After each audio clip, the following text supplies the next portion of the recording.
नाज़रीन, आज हम आपको मिलवाने जा रहे हैं फैसलाबाद में एफएससी प्री मेडिकल की स्टूडेंट से, जो डॉक्टर बनकर इंसानियत की खिदमत करने का जज्बा रखती थी। लेकिन चंद नंबर कम होने पर मेडिकल में दाखिला ना मिल सका तो कौम की इस बहादुर बेटी ने हिम्मत ना हारी और मोबाइल रिपेयरिंग का कोर्स करके मोबाइलों की डॉक्टर बन गई और आज मोबाइल रिपेयरिंग की दुकान खोले बाइज्जत रोजगार कमा रही है। रेड बटन पर क्लिक करके और बेल आइकॉन को प्रेस करके डिजिटल पाकिस्तान के सब्सक्राइबर्स बनना मत भूलिए, ताकि ऐसी इंटरेस्टिंग वीडियोस आपको फ्यूचर में भी मिलती रहे। आपने ये सारा काम ये कैसे सेटअप किया है? ये सबसे पहले तो मैंने अवार्ड वालों की तरफ से कोर्स किया कंप्लीट, उसके बाद फिर उन्होंने हमें सर्टिफिकेट दे के और साथ में ग्रांट दे के तो फिर उन्होंने ये सब सेटअप करवाया। तो आपको ये काम सिखाने में घर वालों को सपोर्ट? जी, मेरी सारी फैमिली मेरे साथ है। वो चाहते हैं कि मैं और ज़्यादा आगे बढ़ूं और अपने काम को और ज़्यादा आगे बढ़ाऊं। और आपकी तलीम कहाँ तक है, मतलब जो बेसिक तलीम है आपकी एफएससी 10th क्लास तक? मेरी एफएससी है मेडिकल में और आगे मैं मज़ीद पढ़ना चाहती हूँ। तो माशाल्लाह। तो जब आप ये काम कर रहे थे तो ये आपको आइडिया किस तरह आया इस फील्ड की तरफ आने का, क्योंकि आप मेडिकल करना चाह रही हैं और आप इस फील्ड में आ गए? नहीं, वो जब मेरा एफएससी का रिज़ल्ट आया तो उसमें मार्क्स इतने नहीं थे कि मैं मेडिकल में और जा पाती। इसके अलावा जब घर में फ्री थे तो अवार्ड वालों ने आके बताया कि वो लड़कियों को ये काम सिखाना चाह रहे हैं, तो वो उन्होंने मतलब हमें गाइड किया कि आप भी ये कर सकते हो, क्योंकि ये लड़कियों का काम है और आप ये कर सकते हो। तो फिर हमने उधर जाकर अप्लाई किया, अपने सारे वो जो सर्टिफिकेट्स वगैरह होते हैं वो दिए, तो फिर उन्होंने कोर्स करवाया 3-4 माह का, तो वो फिर उसके बाद ये। तो आप इस मोहल्ले में जब आपने शॉप ओपन की तो आपको कभी हेजिटेशन फील नहीं हुई कि क्योंकि कभी भी किसी शॉप पे इस तरह लड़कियां काम नहीं कर रही होती, तो सारे बॉयज़ काम कर रहे होते, कभी हेजिटेशन शर्म फील हुई हो जिस तरह बाकी लड़कियों की उम्र है मेहंदी लगाना, खेलना कूदना, ये सारा कुछ, तो आपको कभी हेजिटेशन फील नहीं हुई? नहीं, क्योंकि हमें सिखाया गया है कि आपने खुद को कैसे बचाना है दूसरों की नज़रों से, इसलिए शर्म तो कभी आई नहीं, क्योंकि मैं खुद को ऐसे समझती हूँ जैसे मैं भी एक लड़का हूँ। क्या आपको लगता है कि जिस तरह आप एक लड़की हो, मतलब यंग हो, तो क्या आपको लगता है कि बाकी जितनी भी पाकिस्तान में लड़कियाँ हैं जो ये काम या ऐसा कोई और काम स्टार्ट करना चाहिए, तो क्या उन्हें करना चाहिए? आपको लगता है कि ये हमारा माशरा इस काबिल है कि लड़कियाँ बाहर निकल के काम कर सकें? जी, सबसे पहले तो लड़कियों को खुद पर एतमाद होना चाहिए। जब तक वो खुद पे यकीन नहीं करेंगी तब तक तो कोई भी नहीं करेगा। उन्हें खुद पे यकीन करके बाहर निकलना चाहिए कि हाँ, मुझे ये करना चाहिए क्योंकि मैं ये कर सकती हूँ।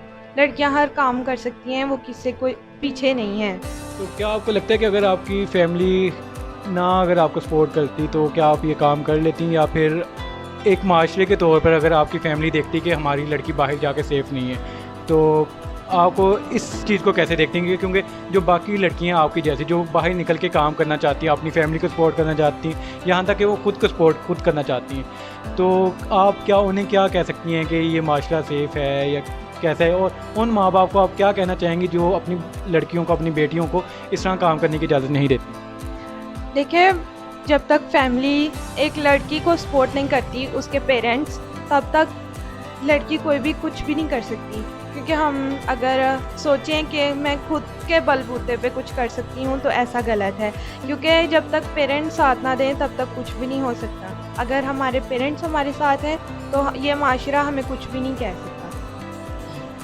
जी, तो आपने हमारी प्यारी सी बहन के ख्यालात सुने और मैं तो उनके ख्यालात से बहुत इम्प्रेस हूँ, और मैं यही गुजारिश करता हूँ कि अपने पेरेंट्स और हमारे जो भी बहनें हैं उनके पेरेंट्स से यही गुजारिश करते हैं कि आप अपनी बेटियों को एक सिक्योर माहौल में भेजें, उन्हें काम सिखाएं और उन्हें इस मुल्क की मईशत को ठीक करने और इस माशरे को ठीक करने की तरबियत देनी चाहिए। हमारे साथ उस होनहार बच्ची की वालदा मौजूद है, आए उनसे पूछते हैं कि उन्होंने इस माशरे को कैसे देखा और अपनी बेटी को बाहर जाकर काम करने की इजाज़त दी, और उसके बाद यहाँ पे उसे एक बिज़नेस सेटअप भी लगा के दिया कि वो खुद कमाए और अपनी फैमिली को सपोर्ट करे। और उनमें इतना कॉन्फिडेंस कहाँ से आया कि उन्होंने इस माशरे में जिस तरह के आज वाक़यात हो रहे हैं, लाइक लाहौर इंसिडेंट, उसके बाद भी अपनी बेटी को इस तरह के माहौल में, जिस तरह के अब यहाँ पे एक अलग सी हवा फैली हुई कि अपनी लड़कियों को बाहर ना निकलने दें, उन्होंने फिर भी अपनी बेटी को बिज़नेस ओपन करके दिया, इससे पहले बाहर निकल कर काम सीखने की इजाज़त दी। तो आए इनसे बात करते हैं। अस्सलाम वालेकुम। वालेकुम अस्सलाम। आपका नाम? मेरा नाम रेहाना मानत है। तो अमर, ये मैं आपसे पूछना चाह रहा हूँ कि आप इसी माशरे का हिस्सा हैं, लाइक हमारे माँ बाप जैसे हैं। तो जिस तरह की पाकिस्तान के एक माहौल बना हुआ है कि लड़कियों को बाहर निकलने की इजाज़त नहीं है, एक अलग खौफ सा फैला हुआ है लाहौर के इंसिडेंट के बाद मीनार पाकिस्तान वाले, तो आप किस तरह आपने अपनी बेटी को इतना सपोर्ट किया कि उसे काम सीखने की इजाज़त दी और उसके बाद इस तरह फील्ड में काम करने की इजाज़त दी और आप उसे सपोर्ट कर रही हैं? पहले नंबर पे तो जब अब ये जाती थी तो मैंने इसको मतलब कि रक्षा लगवा कर दिया कि महफूज जाए और महफूज आए।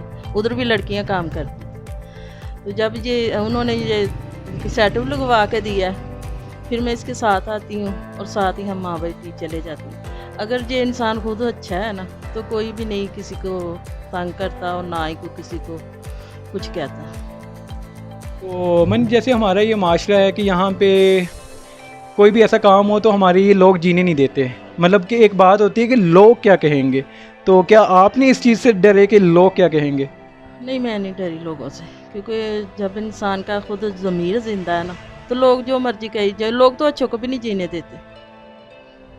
जी, तो आपने देखा कि हमारी ने एक बहुत अच्छा रिव्यू दिया कि लोग तो कभी जीने नहीं देंगे, आप घर भी बैठे रहेंगे ना तो लोग आपको जीने नहीं देंगे।